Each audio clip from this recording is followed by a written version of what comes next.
Hello. It's been a long while. I'm going to be probably even more awkward than normal because it's been so long. So if you're ready for that, please continue watching. My cat just left me. I opened the back door for him and everything, but that's fine. I didn't want company while doing this. I made tea. I have mugs. We have officially moved and unpacked like 70% of our stuff. So that means all my mugs are out finally. I've had like 3.5 boxes of mugs packed away for like 2.5 years. I literally forgot what some of my mugs were because it's been so long since I've seen them. I was getting excited while unpacking them and washing them. I had to buy a like plastic shelving unit just so that I had a place to put our food because there's like no cabinet space in this apartment, and my mugs went into the cabinet where we were keeping our food and they still didn't all fit. So yeah, anyway, what I want to talk about today is some book related stuff because that's what my life is now, I guess, is books and blogging and being a radical leftist on Twitter. So let's get into it. I want to go over this book, Bone Crier's Moon. I read it last month. Yeah, last month. And I've only actually fully read one other book since reading this because I loved this book so much that it's put me officially into a book slump. So yeah, I'm gonna talk about it. So basically you've got 3 points of views throughout this book. Oh god, I'm gonna forget the names, aren't I? I'm gonna also probably butcher them, so we'll see how this goes. Sabine is the first point of view that you start reading. She comes across as somebody who isn't as tough as her friend Elise. I also think I'm butchering that name. And they basically go after animals to kill them to obtain their graces so that they're able to use certain animal traits to perform better, basically. So like the first chapter right off the bat is her best friend Elise wants to get a shark tooth so that she has shark crap that she can use, like heightened senses and dark vision type things, basically. It was intense. They almost died right off the bat, which I was like, holy shit. We're only in chapter 1, but okay. But Sabine is definitely kind of more of the like softer of the two. She cries when she kills animals, so she's only killed a salamander and obtained their graces, which helps her heal, which I think is actually really cool. She's kind of like, if you did D&D, she'd kind of be like, I guess, the cleric or the druid of the group. She really just cares about the animals more so than killing them to obtain their graces. And then the third point of view, because Elise is the second point of view that you read from, the third point of view is Bastion. He is a lot. I really liked him, but he's got some issues along with his 2 friends, Marcel and Jules. And they've all, the 3 of them have been through it, basically. So the premise of the story is that Elise wants to become a bone crier, which is basically a group of women who help the dead cross over into either the underworld or heaven through 2 different gods. which is actually really cool. The descriptions of like the doorways and stuff towards the end of the books is like, that's awesome. The problem is, to become a bone crier, you must find the love of your life that Alara, their goddess, has chosen for you. And then you kill them so that you can officially become a bone crier. So this is where the fucked up shit comes in with Bastian and his friends, because Bastian watched his father die because of bone crier, and Marcel and Jules' dad also was murdered by a bone crier. So yeah, they want revenge, and that's their whole deal the entire time, with one exception. So Elise has officially obtained, through getting the shark tooth, her third grace. Everybody except the head honcho of their like family group can only have 3 graces. The head honcho gets 5, which also happens to be Elise's mom, who is kind of a bitch. Yeah, I did not like her. She's supposed to be that way, so like she did a really good job, but like, man, I wanted to smack her a lot. It was great. So yeah, Elise has finally obtained her third grace, which means that she can do the ceremony to kill the love of her life so that she can officially become a bone crier and fight with her mother. It doesn't go well, because Bastian and his 2 peeps decide to trick her into believing that Bastian is the chosen one for her, which he's not. So then they capture her. Yeah. And that sucks. Like, they basically torture her in a way, because these group of women get their energy source from the moon, because Alara, their goddess, is the moon goddess.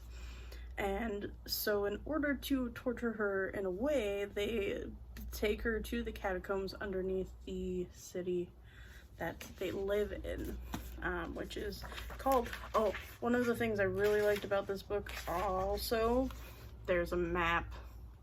It was helpful. I like maps with books. Yep, gonna butcher this name too. Dovre is the city, I believe. I'm not even gonna try and pronounce the other place that is one of the settings, because I'll butcher it even more. If you want to check it out and read it for yourself, you'll understand. Unless you're really good at words, and I'm not. So yeah, they take her underneath the catacombs and block her from the moon, which makes her really fucking weak, and it's shit. They're so mean. A bit of the friend's background is Jules has a thing for Bastian, but Bastian's kind of like, yeah, you're cute, but like, I don't like you like that. Sorry. And she's kind of also a bitch, kind of like Elise's mom, but differently, because she kind of like has reasons to be, especially towards Elise and her people, being that, you know, they killed her dad. Now Marcel, who is also Jules's brother, he's a bit of a bookworm. I liked him a lot because he just knew a bunch of fucking information, because all he fucking did was read. Like, all the time. He was the, like, informational person with all the bone crier information that they could obtain, basically. Whereas Jules and Bastian were, like, the muscle of the group. They just fought people. So yeah, they end up underneath the city. Elise becomes super drained, but in that time period, her and Bastian get to know each other, and shockingly, they fall in love. But that also just kind of makes Elise like upset, because she's like, I have to kill you. There's a 1-year time limit between the ceremony to find your true love and killing him, before both of them will just die. That's just how it is. Like, if you don't kill them, you dead. It's great. Oh, hello, did you come back? Hi, baby. So, yeah, it's great. Good times, because Bastion and Elise are like, I hate you, but like, you cute, and I kind of like you. And Jules is like all super jealous over in one corner. Marcel is just like, I'm learning things. And then you have Sabine, who is super mad at herself because she let Elise get captured. So she, like, the entire time is just going around trying to get more graces so that she can find her best friend, while also dealing with the head honcho bitch. And a bunch of drama happens there. They lose this bone flute because of Bastion and his friends, which is needed to open the gates to, like, shuffle in the dead. And, yeah, at one point they think that's broken, which is super great because they have to, like, kill this golden jackal in order to, like, make another one. And, instead, Sabine ends up killing the jackal for herself so that she obtains the graces, because she is basically in favor of Alara, their goddess, over the head honcho bitch. I can't remember her name, so she's just officially called that. I opened the back door a little bit. He's so happy.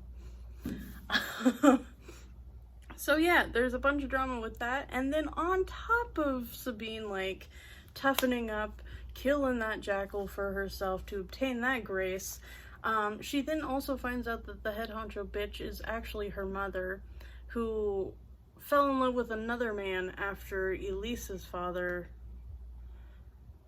And so she's, like, trying to get him back from hell, basically. And all this background shit with her that's not fully explained, but basically Sabine and Elise are actually sisters, and the head honcho bitch wants Sabine to end up being the head honcho one day instead of Elise, even though Elise is the older of the two. Yeah, that woman is just awful. I fucking hated her. Because she doesn't give a fuck about Elise, because she didn't actually love that man. She loved Sabine's father, so, like, obviously that means you shouldn't care about your other daughter. Fucking goddamn people. So, towards the end of this, now if you don't want spoilers, I'll try and put in where to skip to. But if you don't care, or if you've already read the book, also I'm probably forgetting a lot, so if you have read this book, please don't, like, come at me. Towards the end of the book, when Bastion and Elise are officially like, oh, I loves you, you find out that technically Bastion isn't the one that Alara picked for Elise, and they just fell in love because they, you know, were around each other, even though it's, like, legit, I think, so that's cool, I guess. But actually, the one that was picked for her for the ceremony for her to kill is the prince of the city. And he ends up, through a series of events, capturing Elise and taking her to the castle and locking her up, basically. And that's where the book ends, and I was so mad. There's a second one coming in, I believe, March of next year. I could be wrong on that date.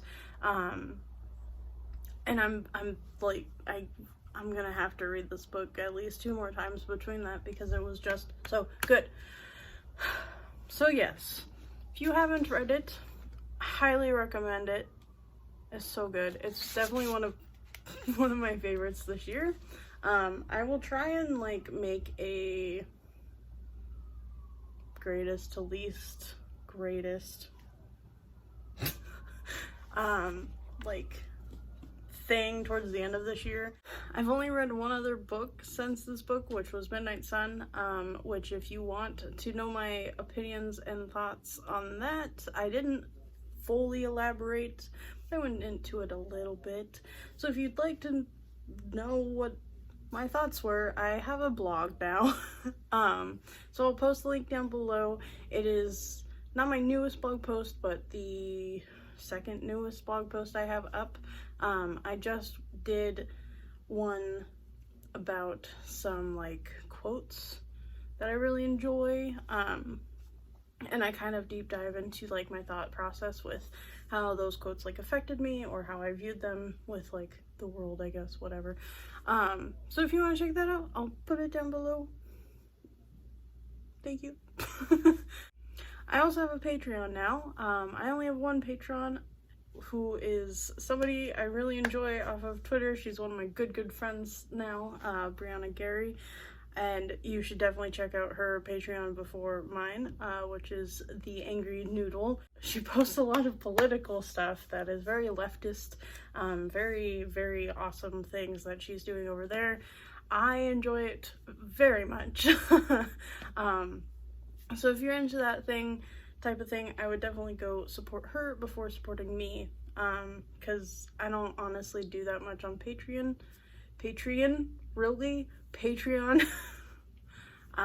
Partially because I only have the one Patreon, but also just because I'm lazy. So anyway, we're gonna move on from that. This video is already very long, but I also want to kind of go through my most recent Owlbox box, which is last month's. I haven't gotten this month's yet, though I'm very excited because it's supposed to be Halloween themed, spooky themed. So excited. As you can probably kind of see, I like spooky stuffs. I'm into Halloween. I've got a lot of mugs. I should have probably picked one of those, honestly. I've got this really cool one I got from Ross a few years ago that looks like a like a Halloween clown-ish vibe without actually looking like a clown. I love it. So yeah, I already went through this a little bit before we moved, but since we were in the process of moving, I haven't really done anything with it. Honestly, I haven't really done anything with most of my Owlcrate stuff, because I don't really have a place to put it. I'm hopefully getting a bookshelf soon, or multiple bookshelves soon. I don't know yet. We still have a lot of organizing to do with our shit, so it may be a little bit before I'm actually able to get a bookshelf and organize the rest of it. Anyway, one of the things that I really liked was this cute little star thing with pins in it. I just love it. Like, even if I never use this, it is so cute. So I'm very excited about that. I do want to like put stuff on my walls or get like a corkboard to help with my writing. I think that would be beneficial for me. So yeah, hopefully I can actually use them, but if not, again, it's so cute and I love it. The other thing is this scarf, which I will probably never use as a scarf, but I might just pin this to something. I love it though. It's so cute. It's just like super lightweight. If I do ever use it, it'd probably be more as like a headband type thing, not a scarf. I don't really wear scarves like this. If I wear scarves at all, they're like knit scarves that I have probably made myself, or just something I got from somebody for like Christmas or something. I used to have this really fuzzy, like, white chunky scarf that I made. I don't know what happened to it though, but I loved it because it was so soft. But yeah, that was many years ago since I've seen that. You get a pin in every one of them, and I love pins. This one is so pretty. I love it so much. It's got like a little moon in it.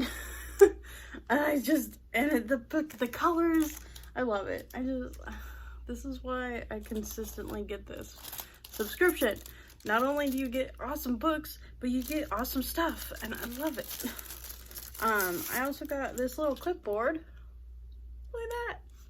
I don't know what I'm ever gonna need it for, but it's cool. It's so cool. I love it. That's another thing I could just like hang somewhere and call it good. Never actually use it, but that's fine. This I do actually want to use. It's a book cover. It's so cute. I know I keep saying that, but I seriously, like, I just find these so cool. And I'm definitely gonna have to start using this because I'm always afraid of like damaging my books when I take them to work. So this is actually quite helpful. I kind of forgot that it was in there, so that's nice. I'm gonna start using it now. And was that it besides the book? Yes. Okay, and then the book for last month was this one. It's very pretty. Star Girl, Jesus Christ, that's a fucking Netflix thing. Star Daughter. Fuck. I'm really bad at this, guys. It's fine. I haven't obviously read it yet. But it sounds super cool. Very very like astrological, plus like I believe Hindu related. Yes. So like mythology from like Hindu religion and stuff, pretty sure. But it looks really cool. It sounds really good. I'm very excited to one day read this book. Thank you, Owlcrate, because it's so pretty. Even if it takes me 3,000 years to get to this book to read, it's still gorgeous. And like even I don't know if you can tell. There we go. Even the pages are purple, which is my favorite color. So like I'm very excited for this.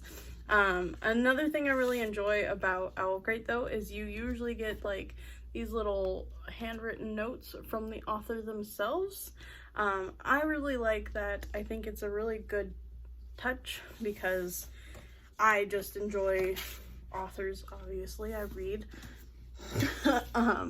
but like when there's like that like connection between the author and the reader, even if it's just something like that, like I just really enjoy that. I think it's a really good idea.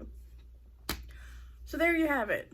There's my recommendation on The Bone Crier's Moon.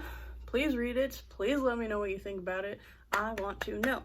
Also, not sponsored, but Owlcrate is amazing. Highly recommend it. It's like $35 a month, I believe, which is a lot. Realistically, I definitely have had to unfortunately cancel in the past just because of expenses, but I'm in a pretty okay place right now where it's been pretty consistent where I can get them. Unfortunately, again, because this isn't sponsored though, I can't give you any sort of deals. It is cheaper than Fairy Loot though, which is another book subscription that I've looked into that I really want to get, but I can't afford both. So I've picked one. Maybe one day, if I ever actually start making monies off of like this or Patreon or blogging or actually, you know, finishing a book and maybe actually publishing and something for writing related, since that's what I want to do. Possibly one day I can afford both, plus maybe some other book subscription boxes. I know there's a Book of the Month, which I've heard is really good. That's usually not more, that's usually outside of the YA like community from what I've gathered. They're more like contemporary or young adult, new adult type novels, I guess. I could be wrong, but I know it's another subscription book box, so yeah. Anyway, I hope you all liked this video. I'm gonna hopefully start making them a bit more often now that we are moved somewhere else. Hope you also like this spooky background. I don't know if this is where I'm going to be doing my videos often. There's a hair that just fell from something. Anyway, I will see you later, guys. Again, if you're interested, my blog, I will post it down below. Yeah, like, subscribe if you would like to do that. If not, I hope you at least enjoyed this video. Bye.